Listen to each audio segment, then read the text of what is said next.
Bienvenue sur ma chaîne YouTube. Aujourd'hui, je vais vous montrer comment je réalise ce mème. Donc, je suis parti d'une image sur Internet. Si vous trouvez le résultat réussi, je vous remercie de me mettre un pouce vers le haut et de me laisser un commentaire. N'hésitez pas également à vous abonner à ma chaîne pour voir d'autres projets de ce type.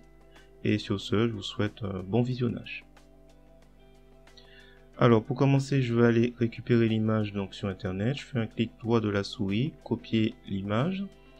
Et je retourne sur l'éditeur d'image GIMP pour aller dans édition et coller comme une image.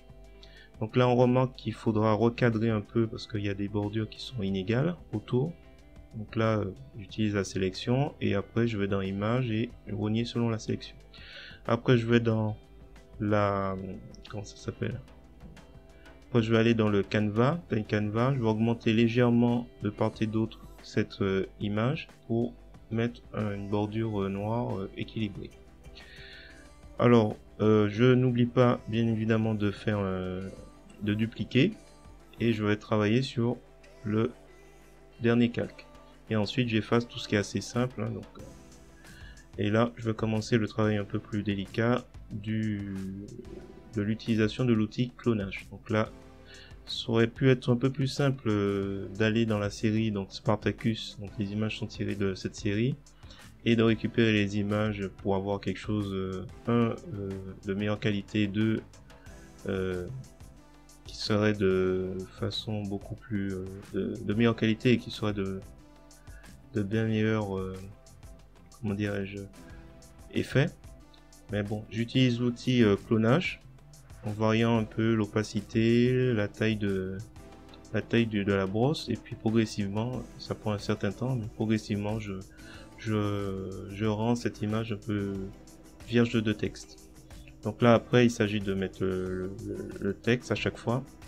Donc trouver la bonne taille, la bonne police de caractère, le bon centrage, et une fois qu'on est à peu près satisfait du premier, on duplique les différents calques. Donc à chaque fois j'ai un calque texte qui est séparé. Donc ça me permet après, une fois que je suis ok avec ça, de centrer puis d'aligner verticalement le texte.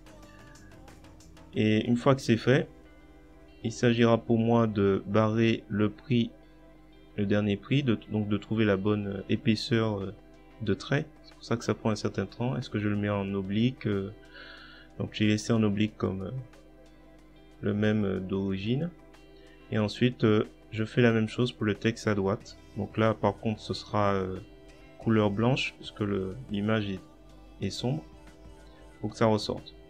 Donc là l'idée c'est de trouver là aussi la bonne taille, le bon texte, et une fois qu'on est à peu près sûr, on n'oublie pas d'enregistrer, ça j'avais oublié, et d'exporter aussi pour voir un peu l'effet sur une image JPEG. Donc là j'aligne, je refais Canva parce que je souhaite rajouter une petite explication en bas. Donc là il s'agit pour moi de mesurer au pixel près la hauteur pour être sûr que mon rectangle gris soit bien aligné avec le reste du texte. Donc d'où les précautions, hein. L'écart je crois que c'était 16 pixels. Donc une fois que je suis sûr que mon texte est bien aligné et tout, donc je mets bien sur un calque à part et je commence mon texte sur l'effet d'ancrage. Donc là j'explique un peu ce que c'est, biais de jugement qui pousse une personne à prendre une première information comme un point de référence pour prendre une décision. Donc je vais rajouter ça plus tard. Donc là l'idée pour l'instant c'est de bien équilibrer un peu le texte, de voir quelle taille de police je peux mettre, ce que je peux retirer, ce que je peux ajouter, et ainsi de suite. Donc là, une fois qu'on a défini à peu près les éléments, les calques, on a bien renommé, on n'oublie pas d'enregistrer.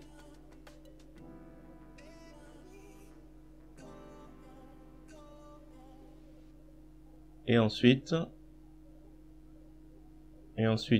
on regarde s'il y a des choses qui choquent par rapport à l'origine. Donc là, pour prendre une décision que je rajoute dans le texte. Et là, c'est assez délicat parce qu'il faut bien déterminer ce qui reste. Donc là, si vous avez apprécié cette vidéo, je vous remercie de me mettre un pouce vers le haut, de me laisser un commentaire. Et n'hésitez pas également à vous abonner à ma chaîne pour voir d'autres contenus de ce genre. Et sur ce, je vous dis à bientôt.